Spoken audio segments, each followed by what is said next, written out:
Gentleman yields back, and our next member is the gentleman from Virginia, Mr. Griffith. Thank you, Mr. Chairman. I appreciate it.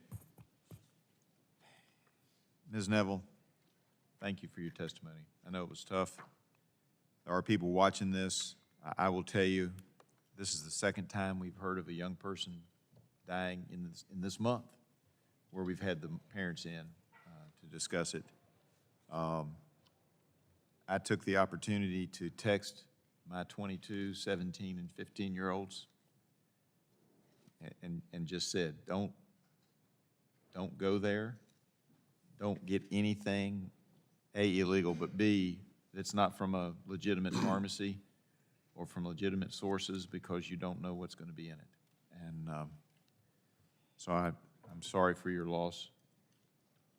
Hopefully my children won't be the only ones who their awareness is heightened to this. Now, because of serving on this committee, they usually roll their eyes when I start talking about it, but I do think it's important that as parents, we all talk about it, and grandparents. Well, if you need that third-party validation with your kiddos, call me. I'm there.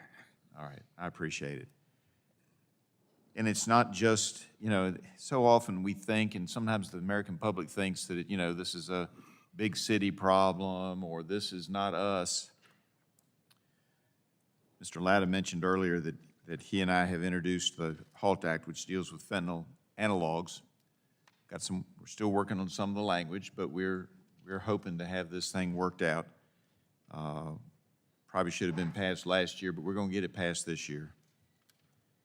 And so we did a statement when we released that earlier this week, and I received this from a community leader, a public figure, saying that he had received it and then said nice things about it, and then went on to tell me why this was important to him.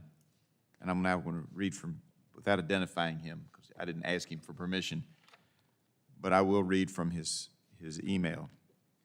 My wife is a high school principal. Now, this is a rural area of Virginia. My wife is a high school principal. She has to wear latex gloves to search lockers for fear of fentanyl. And she has had to administer Narcan in order to save a student's life. Tell Morgan thanks.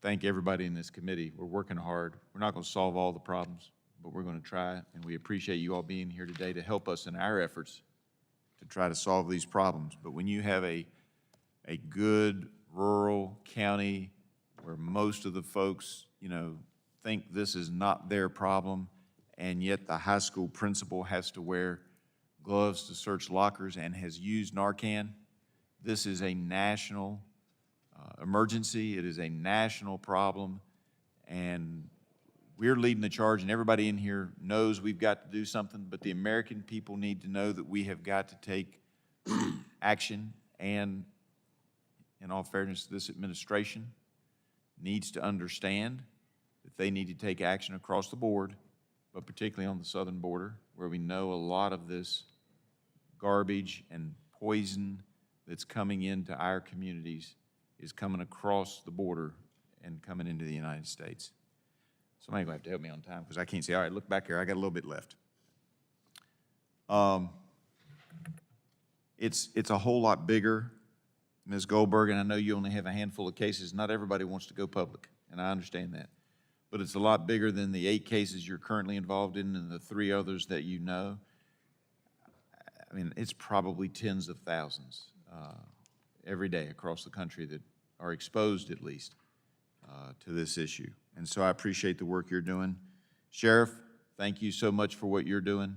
Appreciate it. Is there something else that we in this committee can do? We don't have judiciary, so we can't create new crimes, but we can try to work on policies. Is there something else we need to be doing that we haven't looked at to your knowledge? Well, and I think that you have referred to it, and everybody here has talked about it a little bit, but if there could be some regulations that compel these companies, these social media platforms to, be in compliance with court orders. We're not looking to violate people's privacy rights. in this country. And is your experience that it's just Snapchat? Because I've heard of other problems too. Have you heard? No, it is certainly not just Snapchat. They're just the worst according to our witnesses. Okay. Yes. Unfortunately, my time is up. I yield back.